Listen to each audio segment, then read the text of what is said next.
c'est Queen Camille. Salut, c'est le docteur Berlingot. Bienvenue dans Coucou le cul, le podcast sexo de Mademoiselle. Ici, on discute ensemble de toutes les questions qui vous turlupinent.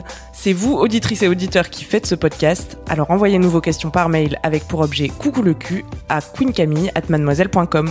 On se retrouvera peut-être bientôt ici pour en parler avec notre super gynéco. Aujourd'hui, on va parler de masturbation avec Zoé, qui a essayé, mais ça n'était pas très concluant. Tu es là, Zoé ? Oui. Tu as quel âge ? J'ai 16 ans. Et qu'est-ce qui se pose à toi comme difficulté ? Disons que j'ai essayé plusieurs fois depuis un certain temps de me toucher, mais que ça n'a jamais fonctionné, genre vraiment jamais, et que je sois excitée ou non d'ailleurs. Et du coup, ça m'a un peu interpellée et je me suis renseignée et j'ai lu sur plusieurs plateformes différentes, dirons-nous, que la frigidité n'existe pas. Et donc du coup, je me demande comment ça se fait. Est-ce que ça c'est vrai, Doc Berlingot, la frigidité n'existe pas ? Je sais pas, c'est quoi je sais pas ce que ça veut dire la frigidité. Bah tu sais, c'est... Non mais tu vois, non mais... Ah, elle rigole avec moi. Elle se fout de moi. Moi, je marche. Non, je trouve ça effectivement assez étrange comme concept, la frigidité. Sachant que c'est un concept qu'on emploie que pour les femmes. Hein. Je sais pas si vous avez déjà entendu parler entendu dire qu'un homme était frigide, mais moi j'ai jamais entendu ça. Il y a pas de pathologie où ton clitoris est insensible. Non. Bah voilà, comme ça. Non, enfin, je veux dire, il n'y a pas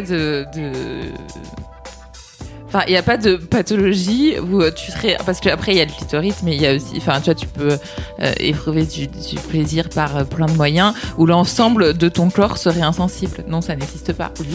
Après, il y a des personnes qui disent qu'elles ressentent... qu'elles n'ont pas beaucoup de désir et qu'elles ne souhaitent pas avoir des rapports sexuels ou qu'elles ne souhaitent pas tomber amoureux ou qu'elles ne souhaitent pas... Mais tout ça, c'est pas un diagnostic. Enfin, tu vois, c'est un truc que tu ressens de toi-même. C'est comme dire, je sais pas, j'aime bien le vert et le bleu. Moi, je peux pas te dire si t'aimes bien tu vois, si tu préfères le vert que le bleu. Chacun fait comme il veut. Non, à ma connaissance, dans la connaissance médicale, il n'y a pas de maladie qui t'empêche de ressentir du plaisir. Alors, voilà. Donc, la notion de frigidité, voilà, je serais peut-être à réinterroger un petit peu. Est-ce que tu utilises des supports quand tu essaies de te masturber ? Oui, en fait, pendant un certain temps, j'ai lu des choses pas pornographiques, mais des trucs comme ça, et j'en ai regardé, etc. Mais à chaque fois, même si je me sentais excitée, en fait, dès que je commençais à me toucher, ça partait. Et je ressentais rien, vraiment. Est-ce que tu arrives à expliquer un peu comment tu te touches ? Ça dépend, quand même pas mal. Mais souvent je me touche littéralement, c'est-à-dire que je m'effleure, etc. Et après, des fois, j'essaye de me mettre des doigts, mais c'est à peu près tout. T'as déjà eu des relations, alors avec des garçons ou des filles, je sais pas ton orientation sexuelle? Des relations sexuelles, non. Parce que j'ai eu 2 relations avec des filles courtes et une relation avec un mec à distance. Mais non, du coup, j'ai pas eu de relation sexuelle avec qui que ce soit. Du coup, c'est aussi un peu ça qui m'inquiète, c'est que est-ce que du coup, pour ma relation sexuelle, je vais juste être un bout de bois ouais. Mais quand tu dis t'as eu des relations courtes, c'est-à-dire que vous embrassiez et il y avait pas de caresses qui allaient plus loin? C'est ça. Et que des baisers, bouche à bouche, quoi. Pour être vraiment clair. Ok. Avec la langue ou pas? Et si oui, dans quel sens? Je plaisante, bien sûr. Je suis la caution humour de ce podcast. Et l'équipe technique est atterrée. Et quand tu t'embrassais ces filles, ça provoquait du désir en toi? Oui. De même quand ça pouvait passer dans le cou, des choses comme ça m'excitait. Et après, ça n'a jamais... rien d'autre, quoi. Mais quand tu dis rien d'autre, c'est parce que vous avez pas eu l'occasion, vous avez pas eu envie, vous avez eu peur, tu vois, qu'est-ce qui a arrêté la découverte du corps de l'autre, on va dire? Des fois, pas eu l'occasion, et des fois, pas eu envie. C'est-à-dire que juste on était ensemble et on s'embrassait et c'est tout. Ouais, ça vous suffisait comme ça. Effectivement, je te dis pas qu'il faut le faire. Hein. C'était juste à titre informatif, pour comprendre un petit peu ta situation. Et depuis combien de temps tu essayes de te masturber? Ça dépend, parce qu'il y a des périodes où ça m'arrive souvent et des périodes où beaucoup moins. Mais ça doit faire 4-5 ans peut-être. D'accord. Et en 4-5 ans, t'as jamais pris du plaisir? Non.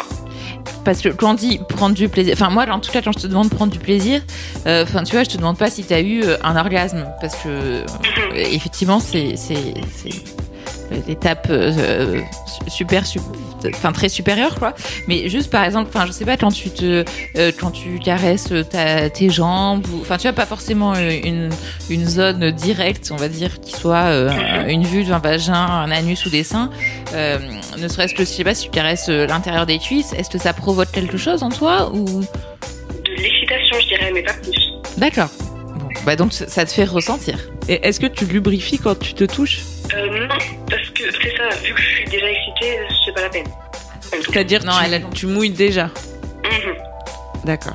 Donc t'as du désir. Enfin, tu vois, Ah oui, j'ai du désir, mais pas de plaisir. Ouais, mais pas de plaisir. Mais après, ouais, comment tu définirais toi-même le plaisir? Qu'est-ce que t'attends d'avoir comme sensation? Ben, je sais pas, du coup, vu que j'en ai jamais eu. Enfin, Non, mais ouais. C'est marrant. Tu vois ce que je veux dire? Parce oui. que en fait, il y a plein de manières de prendre du plaisir. Enfin, tu vois, je sais pas, te faire masser chez un masseur, par exemple, ça fait plaisir. Enfin, tu vois, tu prends du plaisir physique. Parfois, en faisant du sport, tu prends du plaisir. Tu vois, il y a plusieurs. Et puis après, effectivement, à un moment, tu peux avoir des relations sexuelles et avoir un plaisir extrêmement intense sexuel. Mais le plaisir, il y a plein de... Manger du très bon chocolat, ça fait très plaisir aussi à ton corps, tu vois. Tu peux. Non mais est-ce que tu vois ce que je veux dire? Tu vois, le plaisir, ça, c'est extrêmement vaste et varié comme concept. Donc c'est pour ça que je te dis enfin tu vois, quand tu te caresses, qu'est-ce que tu ressens comme type de plaisir? Parce que effectivement, entre je passe un bon moment et je passe un moment entre moi et mon corps et on s'entend bien et voilà, c'est un bon moment à un. Enfin, tu comptes comme tu veux, hein, et je suis au 7e ciel et je suis montée au rideau parce que je viens d'avoir un orgasme phénoménal, tu vois. Entre les deux, il y a quand même une grande différence, un long chemin, et ça vient pas forcément par la masturbation à 16 ans, tu vois. C'est ça que je veux dire. Donc c'est pour ça que je voulais savoir déjà toi, enfin est-ce que vraiment genre ça te provoque rien du tout ou quand même, tu vois, tu te dis bah oui, ça me fait du bien et je passe un bon moment. Quand je me touche même les parties intimes, ça me ferait la même chose que si je me touche le pied ou le visage ou le ventre ou quoi que ce soit, ça me fait pas particulièrement grand chose quoi. Enfin du coup mon corps n'est pas vraiment sensible à tout ça. Genre quand on me gratouille le dos, quand quelqu'un me gratouille le dos, ça me fait plaisir, mais c'est pas pareil quoi. C'est pas pareil, c'est-à-dire? Mais c'est-à-dire que c'est pas du plaisir que j'attendrais en me touchant, etc. Et du plaisir que j'attendrais en me touchant, j'en ai jamais eu, comme j'en ai jamais eu. Je ressens les mêmes choses quand je me touche la vulve ou les seins que quand je me touche les pieds, les jambes, le visage. C'est-à-dire que je sens mon corps, mais je ressens rien du tout. Je crois que c'est surtout une histoire de mode dans lequel on se met, parce que tu vois, par exemple, je vais dire un truc super con, tes habits te touchent toute la journée, tu vois, et ça te procure pas des sensations intenses. Ou tu peux mettre un tampon et ça va pas te procurer des sensations intenses, tu vois, parce que tout simplement t'es pas dans un mode sexuel, quoi. Je sais, c'est pas l'intention que tu mets. Oui, voilà. Quand tu mets un tampon, tu te dis pas que tu vas te masturber. Est-ce que tu crois que c'est parce que y a trop d'attentes derrière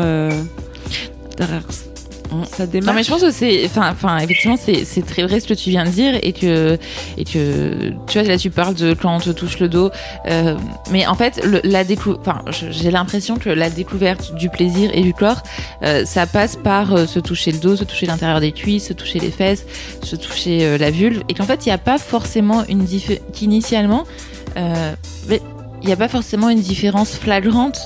Tu vois, tu dis ça me fait la même chose si on me touche le pied ou la vulve. Bah moi ça me choque pas quand tu dis ça, parce que les deux peuvent procurer des sensations, et parce que il y a des gens qui ont des orgasmes phénoménaux avec les pieds, enfin, tu vois, qu'en fait on se fait aussi on se construit un peu la sexualité qu'on a envie de se construire, et qu'on en avait parlé dans un épisode des circuits que tu te provoques un peu en stimulant on a parlé à propos de la prostate aussi, en stimulant une partie de ton corps où tu peux t'habituer en fait à avoir du plaisir. Parce que tu associes le fait de te caresser le clitoris à du plaisir. Alors certes, il y a plein de terminaisons nerveuses sur le clitoris, mais le plaisir, il est certes physique, enfin voilà, il est physico-chimique, les terminaisons nerveuses, etc. Mais il est aussi beaucoup psychologique et social. Tu vois, il est aussi beaucoup associé à tout ce que tu mets dedans. Et donc, dans la découverte de sa sexualité et dans les premiers actes masturbatoires, en fait, ne pas faire de différence évidente sur la vulve, c'est pas quelque chose qui me choque. Enfin, tu vois, c'est quelque chose que tu peux érotiser au fur et à mesure. Et effectivement, je trouve, enfin, en utilisant des supports, comme tu dis, que ce soit de la littérature, des podcasts, des vidéos, qui soient pas trop violentes, hein, tu vois, vraiment l'idée c'est d'y aller doucement, mais qui te permettent d'érotiser ces parties de ton corps. Et en fait, l'érotisation des parties du corps, je pense qu'elle se fait toute sa vie, tu vois. Enfin, par exemple, je sais pas, il y a des filles qui à 18 ans n'ont absolument aucun plaisir quand on leur touche les seins et qui découvrent ça à 30 ans parce qu'il sera passé un truc et ça sera différent pour tout le monde, mais qui aura érotisé cette partie du corps. Et parfois ce sera que d'une certaine manière, parfois que avec une personne. Enfin, tu vois, il y a toutes les configurations sont possibles. Donc après, moi je pense qu'il faut pas trop se mettre la pression en début de parcours érotique, à dire que il faut que vraiment, tu vois, si tu touches la vulve ou le vagin, tu vois, tu parlais de doigts, mais effectivement mettre un doigt dans le vagin en soi, ça n'apporte aucun plaisir. Tu vois, juste mettre un doigt dans un vagin, c'est quelque chose que tu fais quand tu mets un tampon, c'est quelque chose que tu peux faire chez le gynéco, tu vois, c'est en soi, un doigt dans un vagin, ça n'apporte pas de plaisir et c'est normal. Ce qui peut apporter du plaisir, c'est que ce soit un moment où, enfin, tu vois, c'est dans ta tête et que ce soit un moment où tu sois dans une démarche de masturbation, de plaisir, de désir, et où je pense que vraiment le terme c'est érotiser ça, et parce que et ça, en soi une pénétration d'un doigt dans un vagin, ça ne fait rien quoi, ma personne. Oui, je confirme. Oui. Donc c'est surtout une histoire d'état d'esprit, j'ai l'impression. Moi, j'ai l'impression aussi. Après, tu vois, tu peux, enfin, on peut parler un peu des techniques, qu'il y a différentes techniques, que t'as pas besoin surtout au début, enfin, tu vois, t'as pas besoin d'aller très profond, que globalement les zones les plus physiquement, en tout cas, au niveau des terminaisons nerveuses, un peu les zones les plus érogènes de la région vulve-vagin, c'est vraiment autour du clitoris et sur la paroi antérieure du vagin, à quelques centimètres de l'entrée, tu vois. Donc, t'es pas du tout obligé d'aller très loin, ni d'utiliser des gros trucs, mais est-ce que ça t'arrive de penser à des trucs qui t'excitent sans forcément te masturber ? Oui. Et en fait, de même, ça peut m'arriver très souvent en lisant ou en regardant pas vraiment du truc porno, mais des choses vraiment érotiques, d'avoir une sensation forte, je dirais dans le bas-ventre. D'excitation. Et vraiment, je pense que ça, c'est du plaisir, mais c'est jamais en touchant. Et donc, dès que tu essaies de te toucher, quand tu es excité, dès que tu essaies de prolonger cette excitation, t'as l'impression que ça s'évanouit, quoi. Ou alors... Voilà. Ouais. Et est-ce que tu as déjà essayé de dépasser un peu ce moment où tu t'ennuies, où tu te dis « Oh, il se passe pas grand-chose », tu vois ? Oui, j'ai déjà essayé plusieurs fois, mais au bout d'un moment, c'est juste... c'est tout bête, mais quand je suis excitée, j'ai chaud, des choses comme ça, et au bout d'un moment, je finis par avoir froid, je mouille même plus, je suis juste là, et ça devient ridicule, quoi. Et tu penses à des choses pendant ce temps ? Oui. Ça le fait pas. Genre à ce qui m'a excité juste avant, des choses comme ça. En termes de vraiment de ce que tu fais pour te masturber, tu disais que tu te caressais, que tu t'avais mis des doigts, il me semble, t'as dit ça. T'as essayé aussi de faire genre de te frotter, frotter contre un coussin. Souvent les enfants, souvent le truc instinctif des gens qui découvrent la masturbation tout seul enfant, quoi, c'est de se frotter contre un truc, quoi. Alors oui, j'ai déjà essayé et ça a peut-être, je dirais, prolongé l'excitation un peu plus. Ouais.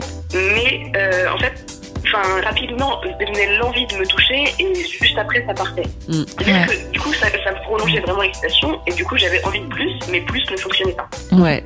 Mais moi, en fait, ça me choque pas du tout dans la mesure où t'as jamais eu de relation sexuelle. Et quand je dis relation sexuelle, c'est vraiment au sens le plus large du terme. Je parle pas de pénétration, tu vois, mais genre juste que t'as pas eu des caresses poussées avec quelqu'un qui n'est pas toi. En fait, au début, la masturbation, c'est beaucoup ça aussi, tu vois, c'est du désir. Et je pense qu'on parle beaucoup de masturbation aujourd'hui comme de quelque chose qui t'apporte du plaisir et un orgasme, etc. Mais c'est beaucoup à destination de personnes qui ont déjà ressenti du plaisir et des orgasmes dans une relation à deux. Tu vois, ça me paraît vraiment difficile de te dire que tu vas... je sais pas, tout le monde est différent, il y a probablement des gens à qui c'est arrivé, mais j'ai pas l'impression qu'il y ait beaucoup de personnes qui aient vraiment expérimenté un orgasme tout seul avant d'avoir eu des relations sexuelles. Peut-être que quand tu vas avoir tes premières relations sexuelles avec quelqu'un d'autre, que si t'es dans une relation de confiance, de bienveillance et que t'es bien et que t'es amoureuse ou pas, mais en tout cas que t'es bien et que t'as envie d'être à l'endroit où t'es, faire ce que tu fais, peut-être que à ce moment-là, tu vas ressentir du plaisir et un grand plaisir, parce que encore une fois, il y a une grande partie intellectuelle au plaisir, et que peut-être pour l'instant, te masturber toute seule, ça provoque un désir qui monte, et t'as l'impression que c'était une sorte de frustration à la fin parce que le désir monte et le plaisir n'arrive pas. Moi, ça me choque pas du tout que tu vois, que ça soit vraiment, je pense que t'es loin d'être la seule à ressentir ça, cette espèce de truc de montée de désir qui n'aboutit pas et qui provoque finalement de la frustration en disant ça monte et j'arrive nulle part. Mais je pense que ça arrive à plein de personnes et que ça peut tout à fait, alors je dirais pas se résoudre parce que c'est un chemin et que ça va pas se résoudre du jour au lendemain, mais tu vois que le fait d'avoir quelqu'un en face de toi et une relation particulière avec quelqu'un te permet de à la fois faire monter ce désir et le dépasser et aller jusqu'au plaisir. Tu vois, pour moi, je peux pas. J'entends que ton problème c'est ça parce que t'as peur, mais j'ai envie de te dire, n'aie pas peur de ça. Et c'est pas parce que là tout de suite t'es comme ça dans ton schéma corporel que tu vas être un bout de bois quand tu seras en face de quelqu'un. Parce que si en face de cette personne tu la désires et que t'as envie d'échanger du plaisir avec elle, ce sera peut-être hyper naturel et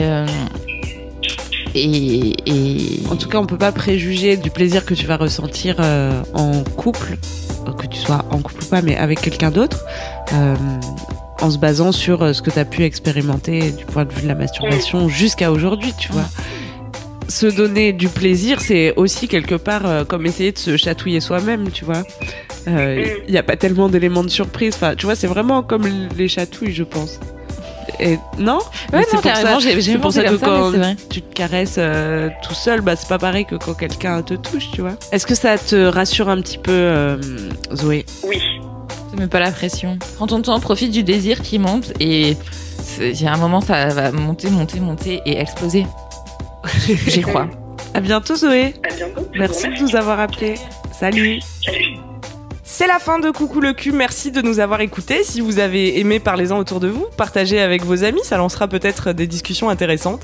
Pour participer, envoyez votre question à queencamille@mademoiselle.com. Suivez-moi sur ma chaîne YouTube Queen Camille ou sur mon Instagram Queen Camille avec un K. Vous pouvez suivre le Dr Berlingot sur Twitter @LauraBerlingot. Si vous avez aimé ce podcast, mettez 5 étoiles sur iTunes et suivez-nous sur votre appli de podcast préféré. On se retrouve vendredi prochain. D'ici là, aimez-vous les uns les autres. Et surtout, aimez-vous vous.